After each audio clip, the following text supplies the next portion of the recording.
ซอยที่ใช่ไหมพ่อละมันนี่ไหมอ่ะจะท้องหายเนี่ยพ่อละมันนี่ไหมเอ้าห่วยข่อยก็บ่มีเงินหลายเด้อ โค้นี่แม่พ่อละมันใช่ไหม บ่ว่าน้ำลายเด้อ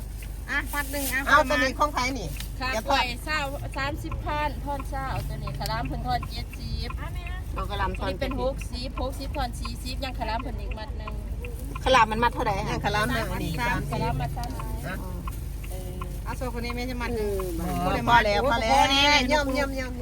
โอ้ยโค้นี่มัดหนึ่งอ่ะ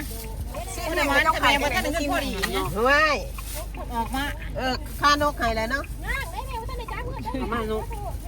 นก50ห่วยเงินข่อย300,000สิเบิดแม่นบ่ข่อยสิเอาบ่นี่ออมแล้วหยัดให้ โซ่คนนี้แม่พ่อละมันนี่ จังสิแล้วเขาบ่อยากจอดรถ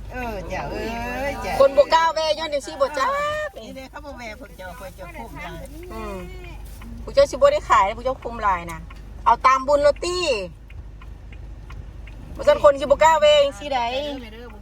ให้มัน เอาถุงยางบ่ให้บ่ถุงยางค่ะน้ำถุงยางข้าวหลามบ่ให้บ่ ทุกอย่างผู้ใดขายข้าวรามคือบ่ให้ทุกอย่าง อันนี้มันเฮียสิหมวกแม่เบิดแล้วหั่นน่ะข้าวน่ะอยู่ใส่แล้ว